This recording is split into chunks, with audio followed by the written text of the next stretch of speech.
Week 50. Dear Miles, after taking several flights and trips to restaurants and grocery stores with you since you was born, I'm convinced that people are much nicer when you're carrying a child. Marc Pierre is a father of a 2-year-old named Miles. And like a lot of fathers, he worries. He worries about the usual: changing diapers, childcare, working while parenting.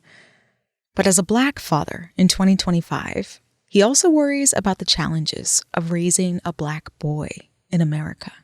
Who could discriminate against those cheeks? Who could be mean to that smile? What prejudice could you hold when you clap your hands in excitement? There are so many stereotypes and assumptions that come along with Black fatherhood. A big one being that they aren't around, that they're either absent by choice or locked up, or worse, that they're dead. And that part, the not being alive long enough to raise his son, Marc worries about that a lot. I remember the day when my son was born. There's like a shift that happens when 2 becomes 3. Like, hey, what if he's born and I'm not around to see it all through? And by all through, like seeing like him turn 5, 10 and older.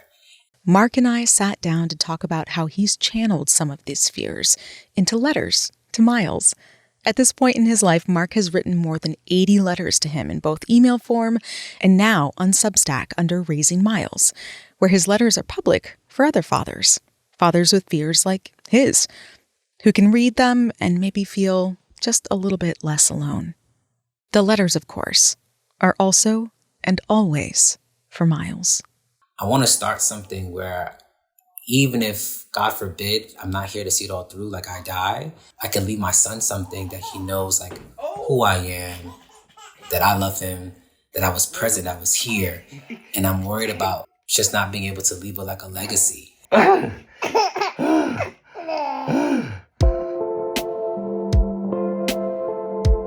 From Vermont Public, this is Homegoings, a show that invites you to eavesdrop on candid conversations with people who will challenge what you think you know. I'm Myra Flynn, and today, a conversation with Marc Pierre, a Haitian-American father currently living in Birmingham, Alabama, who responded to the crushing anxiety of being Black in America with a child on the way by writing about it in his letters to his unborn son. His son has since been born, and those letters are now public on Substack, where he has more than 4,000 subscribers from around the world, many of them also fathers who come for the joy and stay for the vulnerability. But Marc wasn't always this vulnerable until he felt he had to be. This is his journey, and this is Homegoings. We're a proud member of the NPR network. Welcome home. If you were to say once upon a time, where would you begin? Once upon a time, I was on the subway platform just coming from getting a haircut. And I was feeling myself. Wait, why? Wait, I don't see any hair there. What happened? I used to have hair. Haircut? I used to have hair. I was desperately holding on to my hairline. So I went to my barber, and I am about to get on the train. I'm walking on the platform, and I see this woman, and I want to talk to her, but I'm nervous because I don't really approach women on the street just because I'm like, I don't want to seem like I'm a creep. Eventually I do. I walk past her. I don't say anything. And then I'm trying to figure out what to say. And I was like, I got it. She's wearing this huge, like, AKA badge. She's in a Black sorority. So I walk up to her and I'm like, so you're an AKA? She's like, looks down like, duh. And then long story short, I end up just asking for her phone number. She gives me her number. And then that kind of starts it, like the conversation. A New York romance. A true New York romance. I met so many boyfriends on the train. You didn't marry them? Place. You didn't marry them? I didn't marry them. No, but I mean, I married somebody who I met in kind of a similar situation. He was on his way to another date as well. And, you know, it's just, yeah, it's nice when kind of, I don't know, in an age of like Tinder and all of that, when you can still have those stories, you know? Yeah, it felt like fate.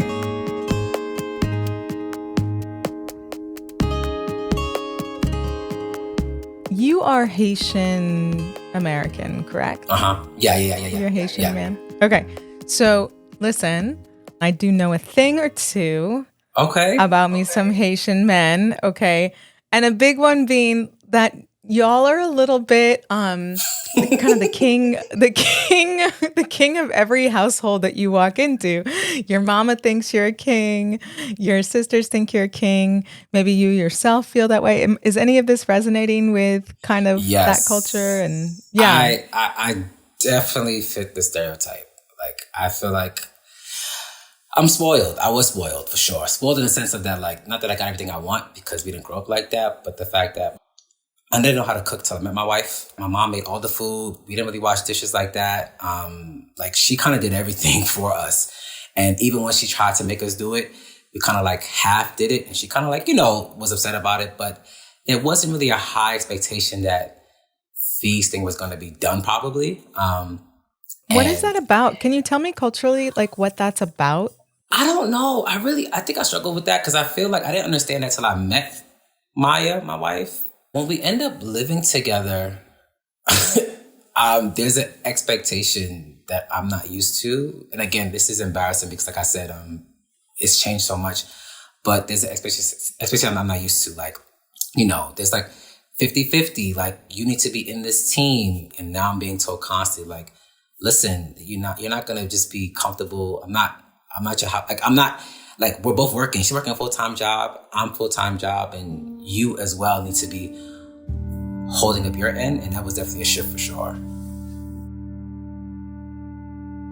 When we decided to have a baby, no one tells you that it just happens immediately. I feel like you spend all your time as a young, like, man, like, hey, don't get pregnant. Don't bring any babies home. And then I'm married now and I want to, have a baby. And it takes a long time. We're going to doctors and the doctors can't tell us what happened.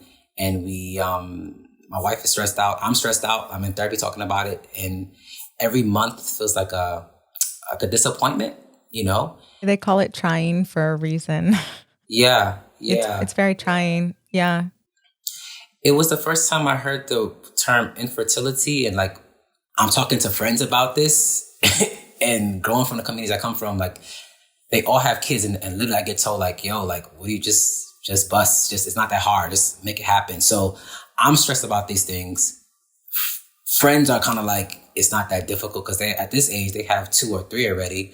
So like, it's like we're doing something wrong to some capacity. So we are like going through a lot, and then we decide, I get a call from a colleague who started a school in Ethiopia. And she says to me, hey, I'm looking for a founding English teacher. And I'm like, I don't know.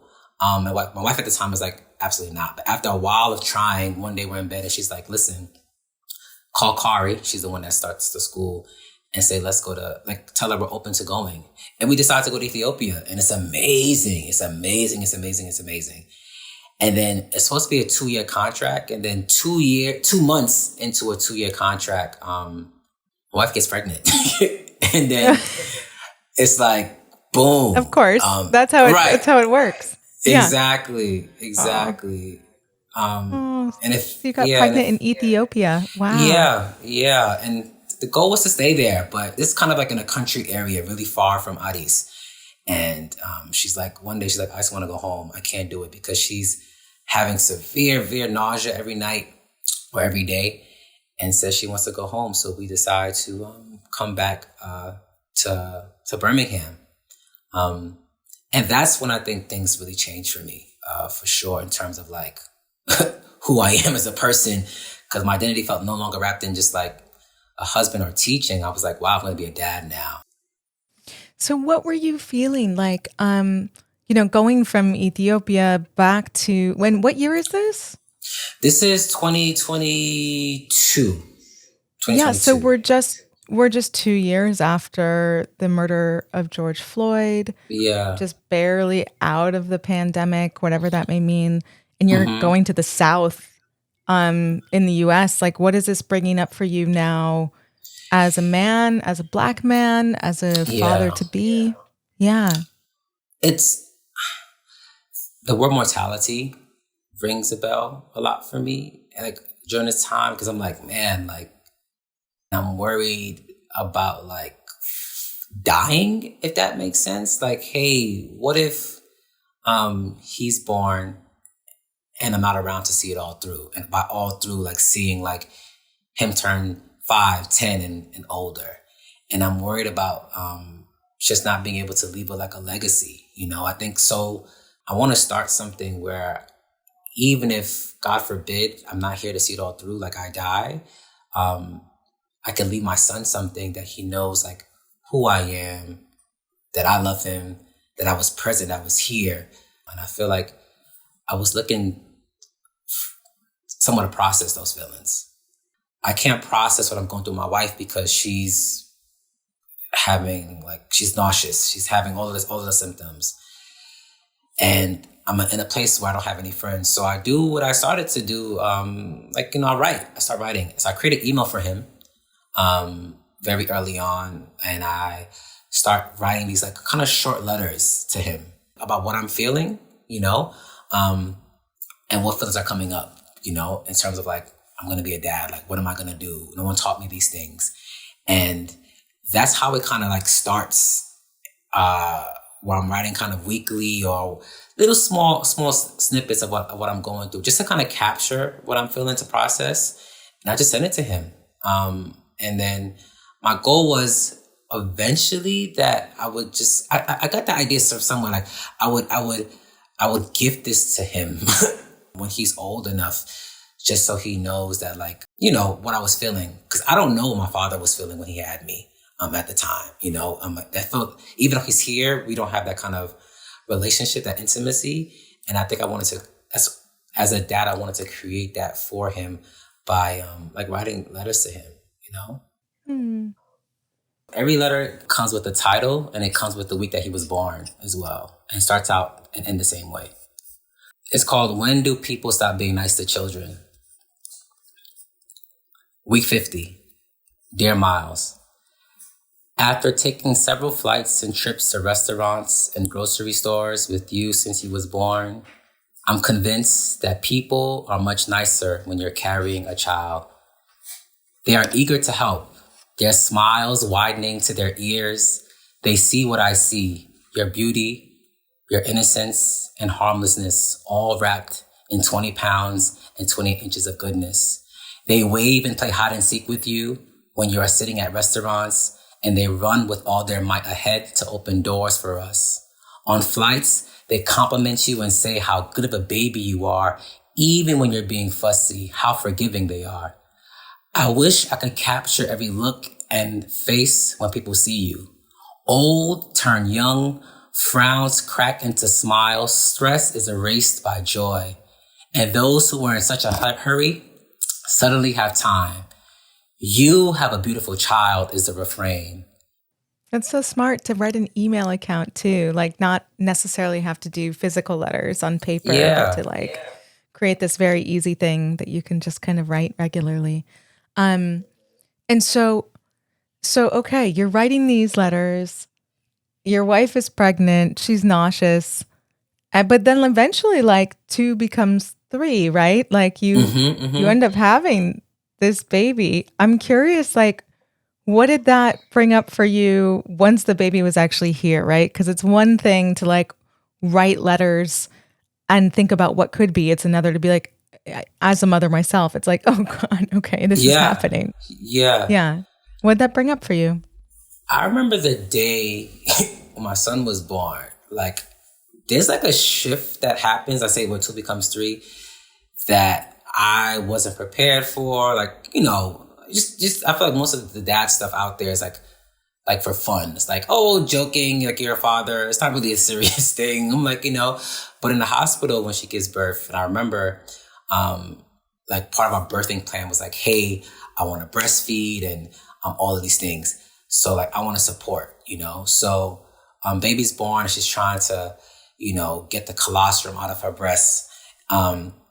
That's been difficult. And it's trying to breastfeed. And I didn't know, no one told me that even breastfeeding is not just like a thing you just do, you know.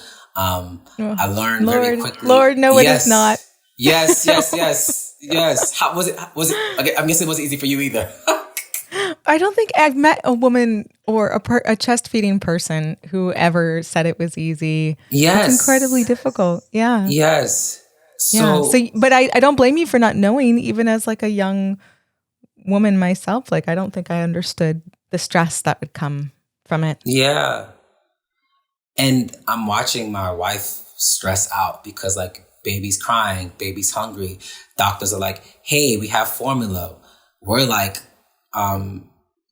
we want to give them breast milk. But I'm like, should we consider giving breast formula because baby's hungry? And my wife is like, no, we want to do this thing. Anyway, I'm trying to help her and give advice. And I realized like, she's like, there's nothing I can say or do. I feel useless. And she asks, and she kind of is upset, and she's like, yo, I got this, like move.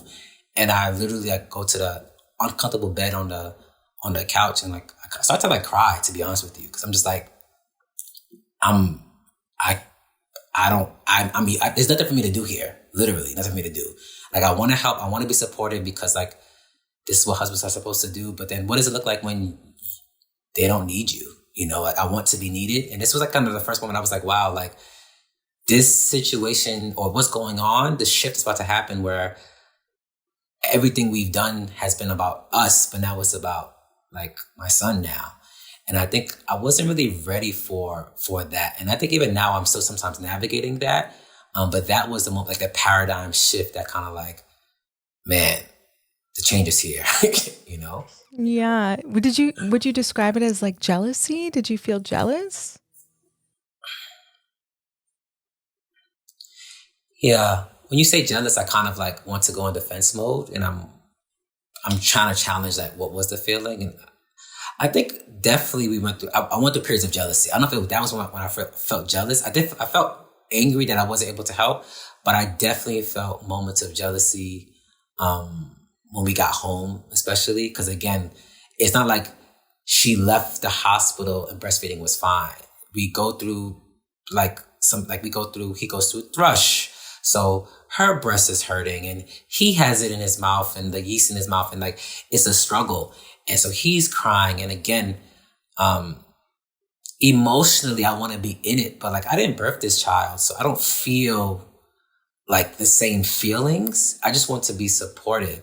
And I think watching like the love that she has for him, that was once mine to begin with, I do feel a sense of like, damn, like this is it. Like my whole life is about to be watching, you know, her love this thing that just got here. And I feel like no one prepares you for that moment where I'm sitting at her and I'm looking at her like, again, this is my own postpartum, right? My own, and I say to her, I remember trying to like, she's again trying to breastfeed, and it's late, like 2-3 in the morning, and I'm just feeling like, I don't know, emotional, kind of like just lonely in a relationship, just trying to be helpful. And I say to her, you know, do you still love me?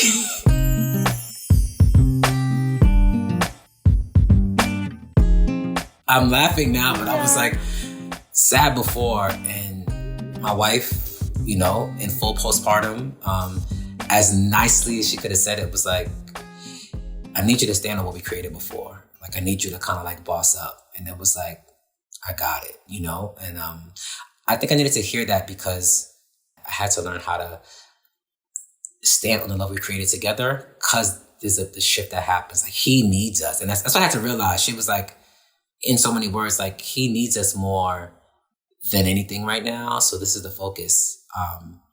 And that, as embarrassing as to kind of communicate that out loud, I think it really, really helped me, because I needed to feel the love, but I wasn't feeling it then for obvious reasons, because she just birthed this child, and we have a responsibility to do now.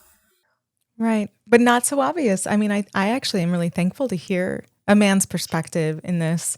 And also, like, I can imagine, just given your upbringing and what you were saying about being a Haitian American man and being the center of the household, right? There's probably some of that stuff there that's popping up. Yeah. I'm happy you mentioned that, because I feel like it was, I talk really vulnerably and openly, but there's some nights that like, I think men we have to tell ourselves like, hey, be strong. Or I had to tell myself some really, really mean things to get through the nights. Like, yo, nobody cares. Like, shut up and just do it. Like, you're going to be fine. Like, this is what a man's supposed to do. Like, you tell yourself these things to convince yourself psychologically, emotionally, mentally, so you can get through. I think a lot of men are feeling like, have felt this shift, you know, resentment, anger, jealousy when it comes to having a child. But like, no one wants to hear that because it's like, men don't talk about that kind of stuff. You're not supposed to, because then you're like less of it.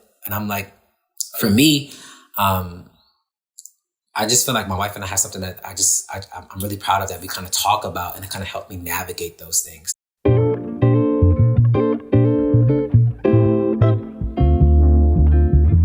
Where were your letters at this point, your emails that you were sending to your son? Were you saying some of this stuff, and what happened next with those? When my son was born, like I think the week after, I decided to post the letters publicly. Because I realized like these feelings that I'm going through, I'm not the only one feeling these things. And as I'm looking online for these things, I don't see the openness, the vulnerability, like the sadness, the joy. I'm not seeing these things. It's kind of, like I said, it's a stand-up role. It's comedy, you know? And I was looking for something a little bit more serious. So I decided to take the letters and I decided to post them publicly on Substack. And that was because I also realized this was something special. And I think the pressure to have to people, like putting it in public's eye would force me to keep doing it and not like, I'm going to just take a break this week, you know? So I wrote more letters because I did it every week, because I knew people were actually going to like want to read them as well. And the response has been like just beautiful, you know? People are much nicer when you're carrying a child. In those small moments, when they bend their back to wave at you, squat their knees to notice your 4 front teeth, and how they desperately, if we let them, want to reach out to touch and hold you, it feels like gravity is suspending and their countenance seems to rise for a brief moment. We all forget the ills of the earth. In these small moments, there is no such thing as different, because who could discriminate against those cheeks? Who could be mean to that smile? What prejudice could you hold when you clap your hands in excitement? How could hate or malice live in anyone's heart when you wave at anyone or anything that looks at you? But the pediatrician told us when to start solids, yet never told us what age people will stop seeing you for what you are and reduce you to what you see. When do welcome arms turn to folded ones? At what age does your favorite toy get mistaken for a weapon? And when does a bib turn itself into a hoodie? At what age do they begin to grip their purse when they see you? Cross the street when you come near? Lock the doors when you are walking past their cars to get to yours? Or when does a laughter turn into a nuisance? When do you become a threat simply because you are alive and being? When do you become a problem for the world because your skin looks like mine's and your mother's? Is there a milestone when you stop being beautiful because the world realizes you are Black? How I wish I could preserve these moments for you. These moments when they treat you as God treated the children. Did you feel like maybe there was just these men out there just waiting for another man to like lead something like this? So I post and I start to see mostly like women saying like, wow, like I never knew, like, kind of what you're saying. I wish I knew this myself. And then I start to meet other men who are kind of going through the same exact thing. Like, hey, I felt this too. And I also meet other men who are also, like I'm not the first one, who also have their own version of writing for different reasons, like to their kids as well too. And I have like a small community kind of doing this. And I realized like the more vulnerable I am, and of course, like what we're doing is like, what I'm doing is taboo. Like Black people, we don't share our personal business. It's like, we're kind of, we're it's like, I don't know if it's shame or what that really, really comes from all the time, but we don't air family drama out. So I'm learning how to share like my truth without, sharing embarrassing stories about anybody or, putting anybody on Front Street. So in sharing these letters, I meet people from all over the world who are like looking forward to this, but we're connecting over like, especially dads, like I'm going through this too, and I think that's like the encouragement for me to kind of keep showing up in this way because my son can't read. He's only 2 right now, Right. So he's only 2. Yeah. He's only 2. And until, he can read it himself, I'm like depending on like people to read this so I can kind of keep showing up and realizing like, oh, I'm not alone in this, And I think the more I write and the more I connect with other men, I realize that not only are we going through the same thing, but we don't have to suffer kind of together. And for me, it's been healing because I came to Birmingham where I don't have my mom here, who I depended on for so long. I don't have any family here. And at the time, I was kind of depressed. I didn't have any friends here either. And like the men I meet online and through these letters in that community really, really, really kind of, in some way, kind of help with that depression because I didn't feel alone anymore. Yeah. And you didn't have to put it on your wife. Yeah. And I think, I think that was yes. And I think that was beautiful because I had this other place to kind of put like the emotions on versus having her process it, And I think that's helped the relationship kind of tremendously because I use this term I saw before, like, she already has my son. I don't want to be another elephant on her back, And if I could carry my own emotions, another child. Child. Exactly, right. Exactly. And I think that's what I learned when I was going through that kind of period of, I think, jealousy and anger and wanting love, is that a lot of us, I think especially maybe Caribbean men, I'm going to say me specifically, that we depend on our partners to become like second mothers, and I realized that kind of like, that wasn't fair to her. And when she told me in so many words, hey, like you got to depend on what we kind of created together, she was actually saying like, hey, I'm not your mom. Like I can't be your mom, especially right now that we have a child. And I think that was like, got it. Facts. Yeah.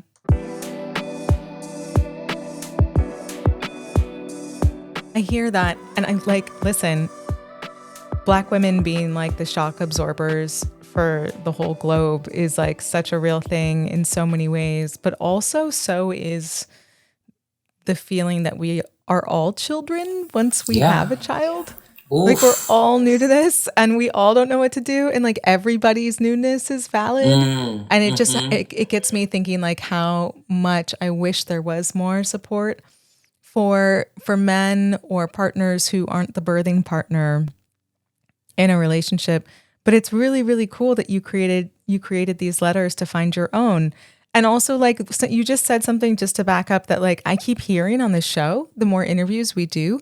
And it's like, we weren't going to put our business out on Front Street, right? We weren't going to tell our business outside. And it's just such a thing that's embedded in our culture. I feel like I need to get a therapist on this show to be like, how can you teach us to overcome this? Because I mean, your Haitian way of saying that feels like the same way I hear it in my Black American family, right? It's just like, keep it inside.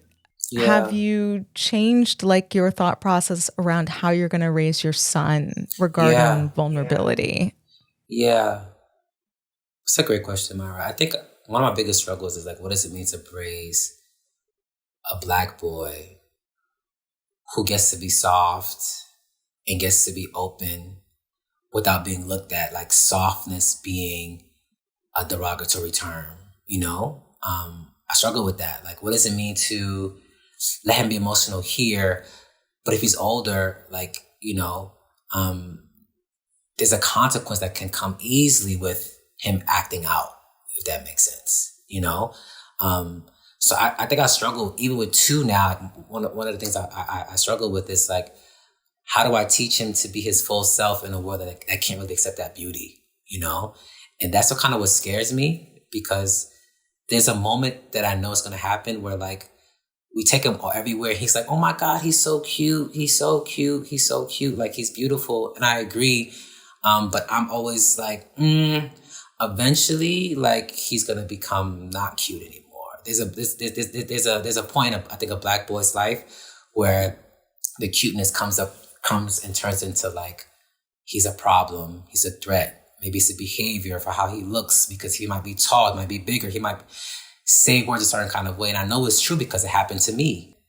I can't take him and put him in a place where that doesn't exist, because no matter where we go, like, racism is there, structural things are there that are like, Beverly Tatum calls it like, it's in the air that we breathe. We can't avoid these things. So I think about that constantly. Do you write any of this to him? Yeah, 100%. Literally 100%, all the time. I want you to know the kingdom is indeed yours. You just have to get past earth first. This is not projection. This is protection. This is preservation. A Black father's alchemy, trying to preserve your child's innocence in a world that has a zero tolerance policy for the mere presence of Black joy. How do I not stifle your curiosity while not instilling the fear of what man can do to you? God forgive me, but I fear the men here on this planet who can destroy the body. The kingdom is yours. You just have to get past earth first. You have a beautiful child, they say. I smile and say thank you. But I know the sand in Black hourglasses do not fall as slow. You ask me how I know. People are much nicer when you are carrying a child until you are not. When they see me, without you, they say nothing. Streets get crossed, purses clench, doors get locked. The closest I ever get to a smile is the one that looks like they swallowed their teeth. Quick, tight-lipped, fleeting, meaningless. My son, there is no sand in an hourglass when it comes to my love. One has to gather every grain from every beach and every bit from the floors of all the planets to measure it. For every translucent face that has withheld their teeth to smile at me, I will bear all of mine. Lips, tongues, and cheek, too, if need be, to show your joy. For there is niceness and then there is love. I love you, and there's nothing you can do about it. Love, Papa.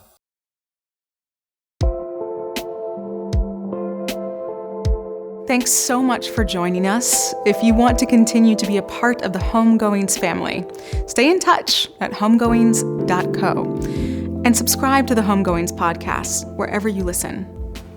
Take good care.